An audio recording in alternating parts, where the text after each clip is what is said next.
हमारे साथ हैं आईआईटी वाले बाबा अभय सिंह। स्वागत है अभय जी आपका। हर हर महादेव। ये नया लुक, ये नया अवतार, अभी तक आपको पूरी दुनिया ने दाढ़ी में देखा, लेकिन अचानक आपने अपना ये लुक बदल दिया क्यों? करता रहता हूँ वैसे मैं पहले भी। लेकिन मेरे को जब मैं यात्रा पे गया था तो महादेव ने ऐसी दो ही चीज बोली थी कि एक तो बस एक जगह पे एक ही रात रुकना है और सिर्फ आगे बढ़ना है, मतलब चाहे कितना भी चल पाए तू, 1 किलोमीटर या 2 किलोमीटर भी चलेगा। और कोई तेरे पे कंडीशन नहीं है। तो उस टाइम पे भी मैं ऐसे ही था, जैसे चलता रहता था। 2-3 महीने हो गए, काफी बड़ी बड़ी हो गई, फिर शेव कर लेता था। तो अभी वो शेव करने का वो वक्त आ गया चेंज होने का। लेकिन जब से आपको दुनिया ने देखा, सोशल मीडिया ने देखा, पूरी दाढ़ी में जैसा लुक था वैसा देख रहे थे, लेकिन आज ऐसा क्या मन में आया कि आपने सोचा कि नहीं, इसको अब बदल? नहीं, महादेव बोलते हैं ना। जैसे कल रात को मैंने दिए लगाए, ठीक है। उसके बाद एक बंदा मेरे से मिलने आया और आके बोलता है कि 10 मिनट पहले मैं गाड़ी में वही बोल रहा था कि ईश्वर वहां मिलेंगे जहाँ पे अंधेरा होगा और दिए जल रहे होंगे। और मेरे कमरे में पूरा अंधेरा है और दिए जल रहे हैं। सोचो ना, कोइंसिडेंस। तो तुमको ट्रस्ट करना होता है कि जो महादेव बोल रहे हैं तो उसको करते जाओ। तो उन्होंने बोला कि हाँ ठीक है, कल ये शेव करना, ऐसे ऐसे करना। हाँ चलो ठीक है, जैसे रात को ही बोल दिया था मैंने उनको। हाँ कल शेव करके करेंगे, रूप चेंज करेंगे इसको। स्टोरी वाइज भी जब तुम देखो तो अभी तो जैसे आईटीएन बाबा आइडेंटिटी बन रही है ना। हम्म, मैंने भी वही परिचय कराया ना। वही। हम्म, तो उसको चेंज करके, जैसे आप कृष्ण को योगेश्वर बोलते हो, बट कृष्ण बाबा तो नहीं बोलते हो। योगी तो सबसे बड़ा है वो, हम्म। समझे। बट उसमें और वो इतने बड़े योगेश्वर है कि उनको इन सब चीजों से फर्क भी नहीं पड़ता कि वो दाढ़ी रख रहे हैं कि नहीं रख रहे हैं, कि वो कैसे रह रहे हैं। बाकी शारीरिक चीजों से उनको इतना फर्क नहीं पड़ता। महादेव का भी आप देखोगे तो ऐसे ही है। कितना आप शिव पुराण को पढ़ोगे, उनका ऐसे ही है ना। वो जैसे पार्वती के वहां पे शादी वाला जो पूरा किस्सा है, उसमें भी वो दरबार में नट बन के आते हैं। कि नट वाला वेश धारण करके आते हैं। कि हाँ, फिर वो कितने वेश बदलते हैं, अलग अलग रूप में जाते हैं, कभी नट बन जाते हैं, कभी ये बन जाते हैं, जैसे परिस्थिति में होती है ना। तो उसके मानो कि अब ये नया रूप है। तो ये नया रूप मैं क्या मानूं कि आप खुद को शिव के रूप में, खुद को कृष्ण के रूप में पोर्ट्रे करते हैं? आपको लगता है कि नहीं आप खुद हो? जैसे आपने कहा कि कल किसी ने कहा कि भगवान से मुलाकात हो जाएगी और मेरी उनकी मुझसे मुलाकात हो जाएगी, तो क्या माना जाए? क्या आपको लगता है कि आपके भीतर भगवान है या आप स्वयं भगवान हैं? सबके अंदर है ना। तो स्पिरिचुअलिटी का असली मतलब तो यही है। जहाँ पे फंसती है बात वो वही होता है कि लोग पूछते हैं कि सबके अंदर है तो सबको पता कैसे नहीं है। यदि सभी भगवान है तो हमको कैसे नहीं पता है कि हम भगवान है।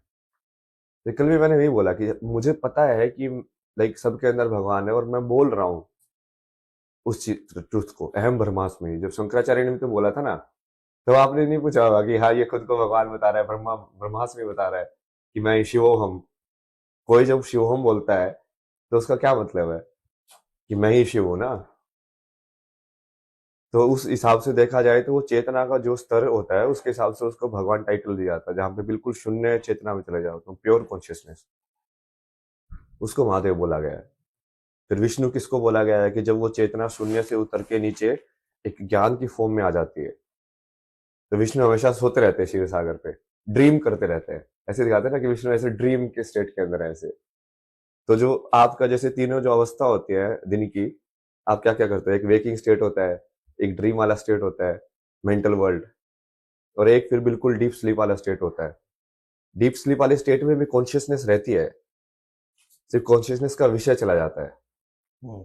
ये तो रहता है कि आप हो, बट आप क्या हो वाले एडजेक्टिव सारी गायब हो जाती है कि नहीं हो जाती। हाँ, बिल्कुल ठीक है। बट वो कंटिन्यूटी नहीं रहती तो आप सुबह उठते ही नहीं फिर।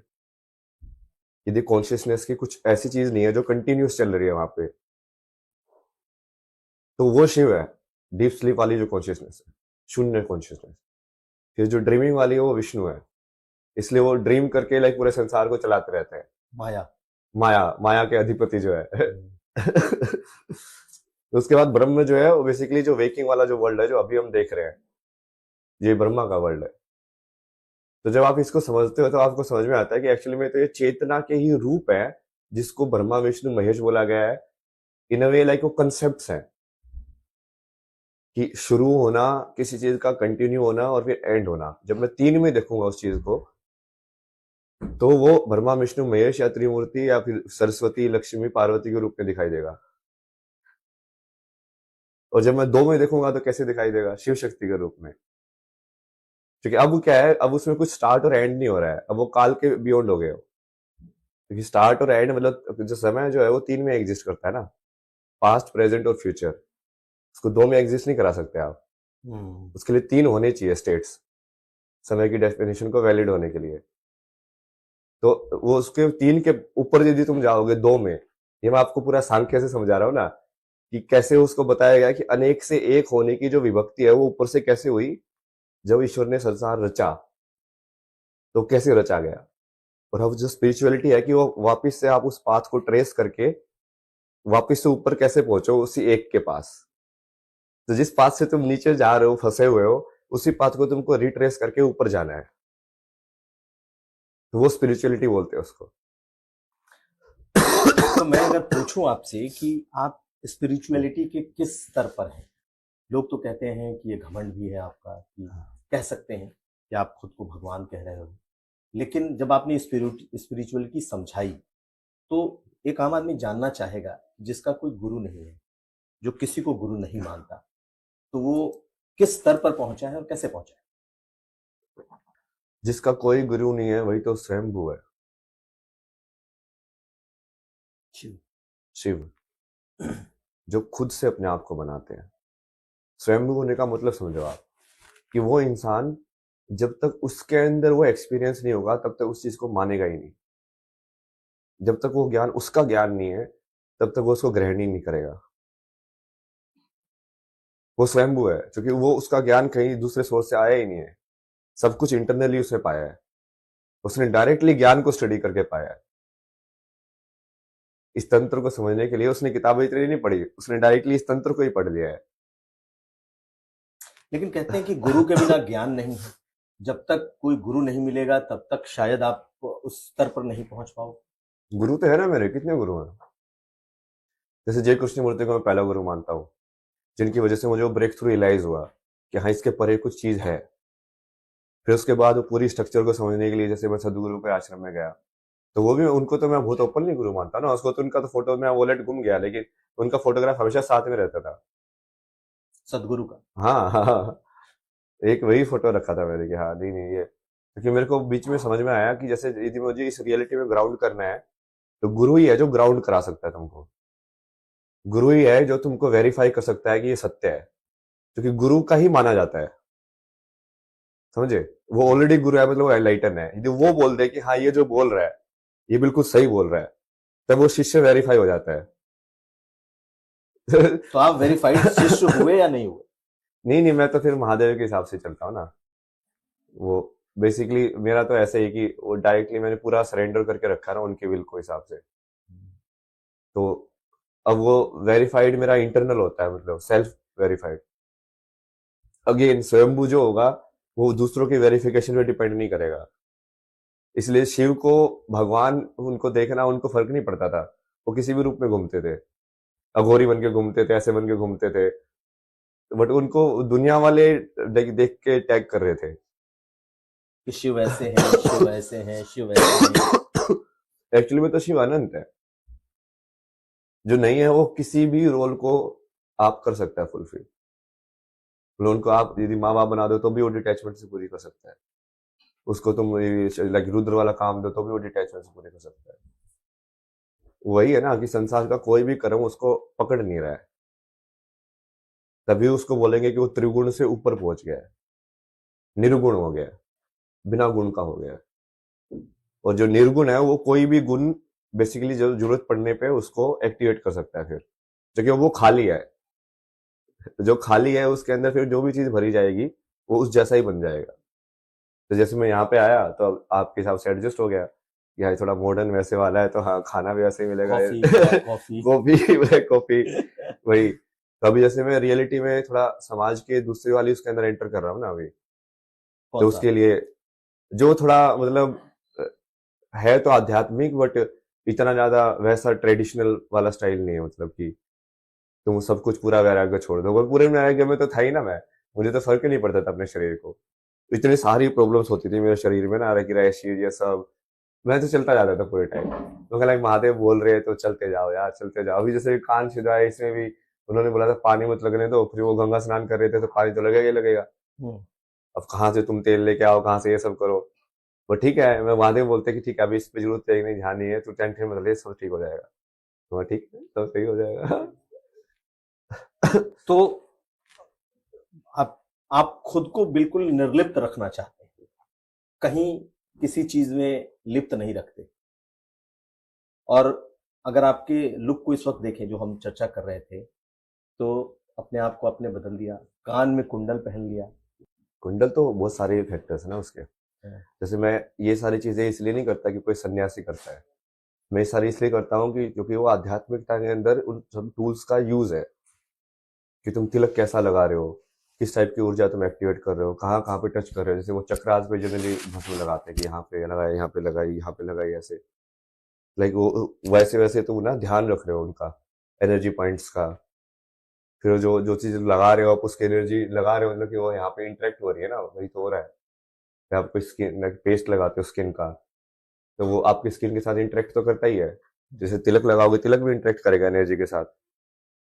और फिर बाद में उसके बाद जैसे माला वगैरह पहनना या धोती पहनना, मतलब मेरे को तो वो फंक्शनल लगता है, इसलिए मैं करता हूँ कि यार ये ज्यादा फंक्शनल चीज है। मतलब उसको वही बोला ना कि मेरा तो सारा ज्ञान खुद से होगा, मैं चाहता ही नहीं कि वो बाहर से आए, जो कि फिर मैं उसमें बन जाऊंगा ना। मतलब जो पूरी तरीके से मोक्ष है वो तो महादेव ही है, और वो महादेव होने के लिए तुमको वो निर्वाण षटकम जैसा ही होना पड़ेगा, न गुरुम न शिष्यम। वो कंडीशन ही है, क्योंकि यदि तुम सबको एक साथ एक बराबर नहीं देख रहे हो तो तुम कभी वो लाइक पूर्णता की तरफ नहीं जा पाओगे। तो मेरा सवाल था और आपने उसका जवाब भी दिया कि आपने किसी को गुरु नहीं माना, शिव ही गुरु है, ये आपका विचार है। लेकिन आपने सदगुरु की बात की, तो आप सदगुरु से कभी मिले, या सदगुरु को सिर्फ सुन करके पढ़ करके आप उनको अपना उन्होंने आपने गुरु माना जब भी माना? हाँ, मतलब जैसे मैं आश्रम में गया था, 9 महीने वहीं पे था, सेवा की मैंने पूरी वहाँ पे, हम्म। जो जनरल वॉलेंटियर की तरह रहा। हम्म। वहाँ पे जैसे खेत में काम करना होता है, कभी कभी सेव सोल के स्टिकर चिपकाने होते हैं गाड़ियों के ऊपर। हम्म। तो पूरे दिन सामूहिक साधना में करो, फिर इन्फॉर्मेशन सेंटर पे बैठ के सारी इन्फॉर्मेशन बताओ कि हाँ इस मंदिर में ऐसा है, वहाँ पे जाना देखना, ये ऐसा खाना वहाँ पे मिलेगा। लोग पूछते हैं ना इंक्वायरी करने के लिए। फिर सीखा वो बाकी सब चीजें भी, उससे बेसिक मुझे समझ में भी आया कि आश्रम सिस्टम में सब काम कैसे करता है। क्योंकि मैं तो इस लाइक मेरे को जो अटेंड हुआ था, मैं तो बिल्कुल फ्री लाइक समझ में, पाथलेस पाथ के थ्रू जाके वो कहीं ना कहीं वो ऐसे हो गया, मैंने तो कोई स्ट्रक्चर यूज ही नहीं की।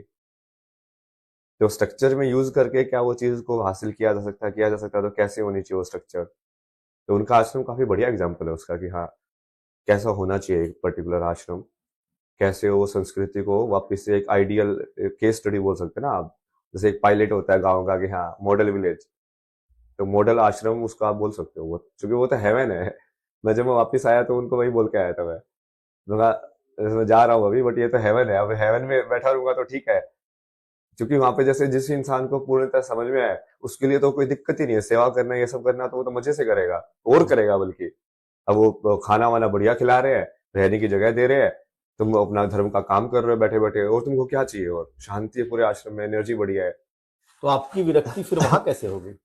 वहां से क्यों विरक्त होकर निकल पड़े? कर्म करना पड़ता है ना पूरा। तो महादेव ने वही बोला ना कि ये यहाँ पे रह के तो, लेकिन संसार तो वैसा नहीं है ना, तुझे तो संसार के बीच में जाके उस लोग को जगाना है। मैं उनको भी यही बोल के आया था कि आप लोग एक काम करो ना, ये फोर्ट को संभालो, हेडक्वार्टर को यहाँ पे ना, मैं भी एवेन्यू लाइन्स के बीच में जाता हूँ।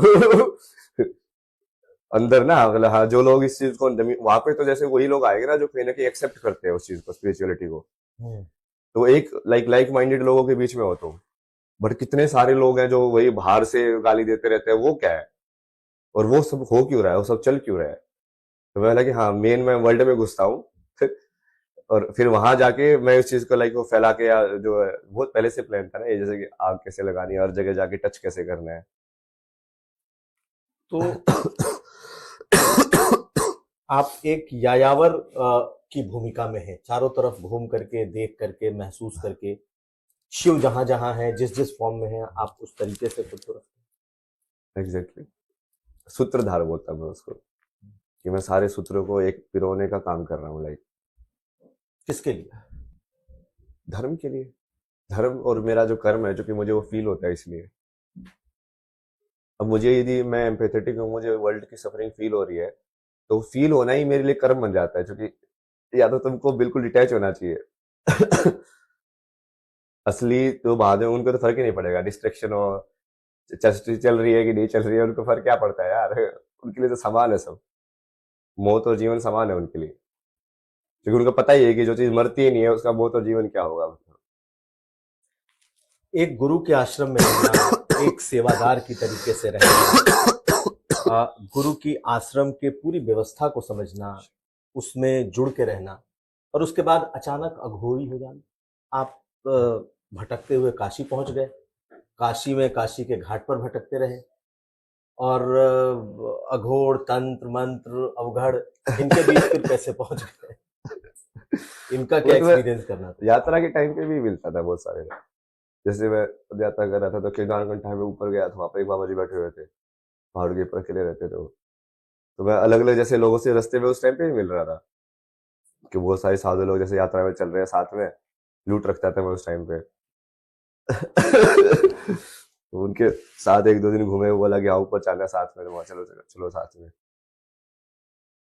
तो उस टाइम पे भी जैसे बहुत अलग अलग टाइप के लोग मिले ना, बात करने को मिला कि जिनकी सोच कैसी है, ये आप लोग कैसे साधना कर रहे हो, बेसिक जो साधना के जो होते हैं उन चीजों को समझा, कि धूना क्या होता है, ये चिमटा क्या होता है, इसको कैसे रखना होता है, कैसे साधना करनी होती है, क्या तरीका है इनका ना। तो उसमें जैसे काशी गया, तो चूंकि काशी तो सब चीजों का संगम है, वहां पे कोई एक टाइप की साधना नहीं होती। वहां पे ऐसा है कि एनलाइटनमेंट के जितने तरीके हो सकते हैं सब एक्सप्लोर करते हैं लोग वहां पे, डार्क से डार्क, लाइक सत्व से सत्व। तो वहां पे शमशान में बैठे हुए अघोरी भी मिल जाएंगे, और राधा कृष्ण करने वाले लोग भी मिल जाएंगे, जो बिल्कुल ही फलाहारी है, पूरा लाइक व्रत करके रखेंगे, ये सब करके रखेंगे। और एक दूसरा है जिसको फर्क ही नहीं पड़ता, अगर घोर जैसा रहता है वो। तो वो सारी चीजों को देखना है, वही तो है ना, वही तो आपको बताया, मेन आपने भी पर्पज तो अघोर वही है। एक्सपीरियंस किया? अघोर के साथ बैठ करके, अघोर तो मरे हुए लोगों की हड्डियां तक खाते हैं, आपने भी एक्सपीरियंस कर लिया? हाँ, वो महादेव ने ही करा दिया, मतलब ऐसे वही, मैं इंटेंशन से नहीं करता ना कोई चीज, वो अपने आप ही मेरे को सिखाते रहते हैं भेज भेज के, कि हाँ ठीक है, यहाँ से तो इस चीज का एब्जॉर्व कर ले, यहाँ से उस चीज का एब्जॉर्व कर ले। जैसे वो फील तो अंदर ही करना होता है अघोर। अघोर मतलब कि बेसिकली तुमने जो बची कुची चीज थी जिसके अंदर भगवान नहीं देखा था, उसके अंदर भी भगवान देख लिया। अब तुम फल के अंदर बोल रहे हो कि फल खाने से भगवान मिलेंगे, तो फिर हड्डी खाने से भगवान क्यों नहीं मिल सकते? है तो उसी धरती माँ का हिस्सा वो। बट वो बहुत ही अलग चीज है ना, उसको आप उसके सिविलाइजेशन के साथ नहीं जोड़ सकते, इसलिए जो महादेव है, वो हमेशा लाइक उनको रेबल माना गया है, सिविलाइजेशन के एंटी, कि जो रूल को फॉलो ही नहीं करता है। क्योंकि उसको क्यों फॉलो करना है, वो मुक्त है। जिसको मुक्त पता चल गया, वो क्यों फॉलो करेगा सोसाइटी के नियम? तो उनके लिए बेसिकली वो सारा, वो ये पूरा संसार एक तंत्र जैसा है, कि इसको बस समझने के लिए है वो। बुरा सच्चा, अच्छा बुरा, ये सब कुछ नहीं है, कि हाँ ये इसको नहीं करना है, ये ऐसा नहीं करना है। बट वो सब अहंकार से नहीं हो रहा है, बस वही अंतर है। अभय सिंह जी, आप तो समझ रहे हैं आध्यात्म क्या है, भगवान क्या है, भगवान के रूप क्या है, किस स्तर तक आध्यात्मिकता है, लेकिन आपको दुनिया क्या समझ रही है? आपने कभी इस चीज को महसूस किया? दुनिया मेरे असली स्वरूप को तो कभी नहीं देख पाएंगे, वो मुझे पहले ही ज्ञात हो गया था।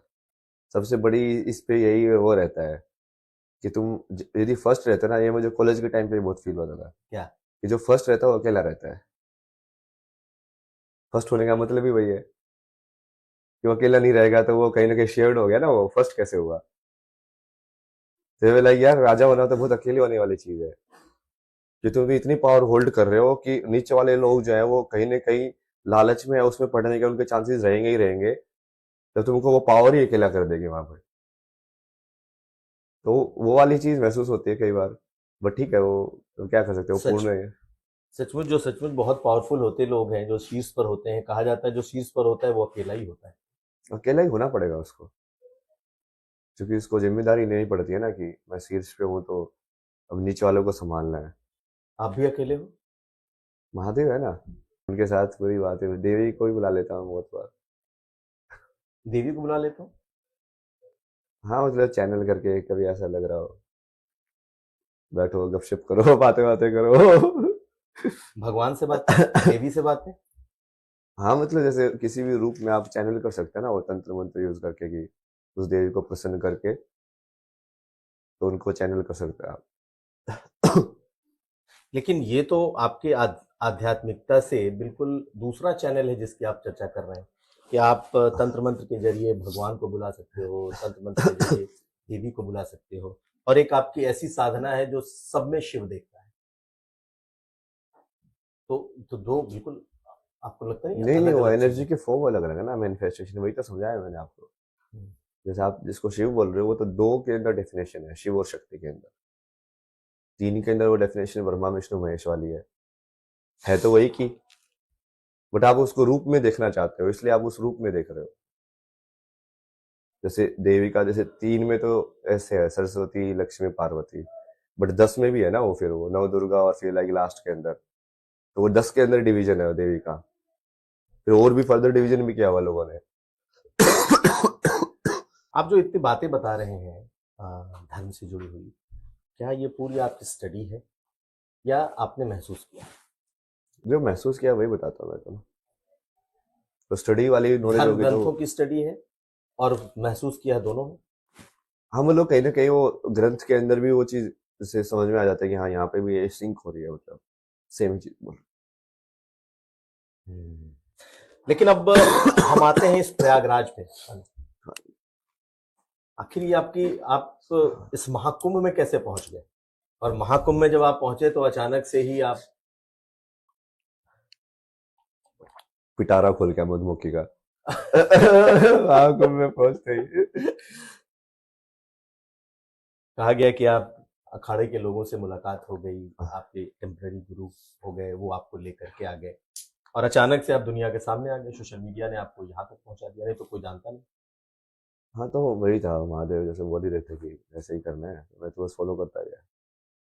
जाने को तो मैं खुद से भी आ सकता था, बट उन्होंने नहीं बोला, नहीं नहीं इनके साथ ही जाना तेरे को, तो ठीक है कहानी आप जैसे चलानी है आप ऐसे ही चलाओ।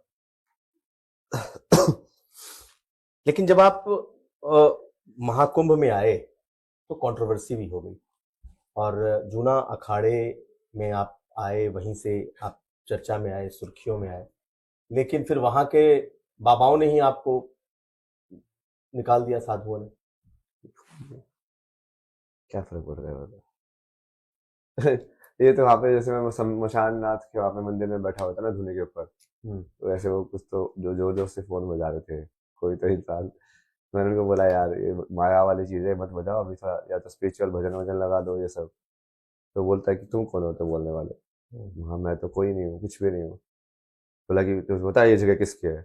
मगर मुझे तो यही पता है कि सारी जगह महादेव की है। और काशी तो स्पेशली वो महादेव की नहीं होगी तो वो किसकी होगी फिर? मगा आपको क्या लगता है आपकी है क्या, मतलब ये? फिर वो ऐसे थोड़ा चिल्लाने लगा, फिर मैं उसका बस एक ही जवाब होता था मेरा, ओम नमः शिवाय। फिर वो ऐसे कि हाँ तो यहाँ पे ऐसे ये कर दूंगा वो कर दूंगा, मगा ओम नमः शिवाय। ये ओम नमः शिवाय। तो ये सब चीजें तो पहले भी हुई ना, ये तो मैं बहुत नॉर्मल लिया मेरी लाइफ में फेस करना। लोग होता ही है हमेशा हर जगह पे जाके ना, जब वो सत्य को देखते हैं तो कहीं ना कहीं, क्योंकि मेरा प्रेजेंस ही लोगों के अहंकार को किल करता है कि ये कैसे? इंसान एग्जिस्ट कैसे कर सकता है ऐसा इंसान। तो उनको लगता है कि यार हमने क्यों नहीं किया जो इसने किया, इसलिए उनके अपनी लिमिटेशन है, उनको वो दिखता है कि यार ये सब चीजें हो सकती है यदि तुम एक्चुअली में एक संकल्प करते तो। तुम सिर्फ एक्सक्यूज बना के रह गए अपनी लाइफ के अंदर। तो वो क्या करेंगे फिर, वो मेरी स्टोरी को नीचे डालने की कोशिश करेंगे, क्योंकि वो अपनी इनसिक्योरिटी को मेरे ऊपर फोर्स करने की कोशिश करेंगे। उन्होंने आपको आपके रूप में नहीं समझा? हाँ मतलब जैसे पहले तो जैसे वो जो है सोमेश्वर जी, वो कितनी बार बोलते थे ऐसे कि मुझे तेरे अंदर आदि शंकराचार्य दिख रहे हैं, मुझे तेरे अंदर क्राइस्ट दिख रहे हैं।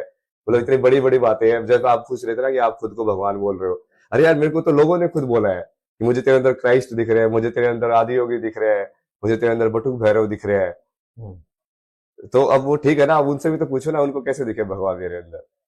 बट वो बाद में ठीक है, जैसे उन्होंने बड़ी तारीफ की, मैंने इनका इंटरव्यू भी किया था, तो उन्होंने कहा था कि he is one of the finest monk of India, उन्होंने मेरे से बातचीत में बताया। लेकिन अचानक ऐसा क्या हो गया कि बड़े बड़े जो अखाड़े के साधु और महंत हैं वो आपसे ऐसे नाराज हो गए? नहीं नहीं, उन्होंने जैसे मेरे को ना एज ए गुरु तो रिकॉग्नाइज नहीं किया उस टाइम पे। वो मुझे दीक्षा विक्षा दिला रहे हैं, मतलब मैं दीक्षा के लिए थोड़ी जा रहा हूँ वहां पे। दीक्षा तो उसको दिलानी पड़ेगी ना जिसको ज्ञान की तलाश में उस पाथ को स्टार्ट करना है, इनिशिएट करना है। जब मैं उस पाथ से होके ही आया हूँ तो मुझे क्यों चाहिए? मैं तो ठीक है, एक आपके अलग कोई तरीका है उसको सीख रहा हूँ।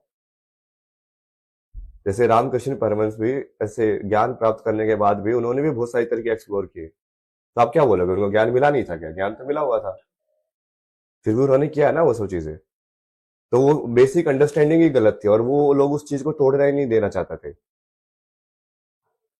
कि ये जो रिलेशनशिप है गुरु और शिष्य का, वो एक वैसे वाला है कि हाँ, अब जैसे वो कई बार तो ये सोमेश्वर जी ये भी बोलते थे ना कि तेरे इतना ज्यादा, मतलब तेरे को इतना ज्यादा बड़ा वैसा है कि कई बार मुझे भी जेलसी होने लग जाती है तेरे से।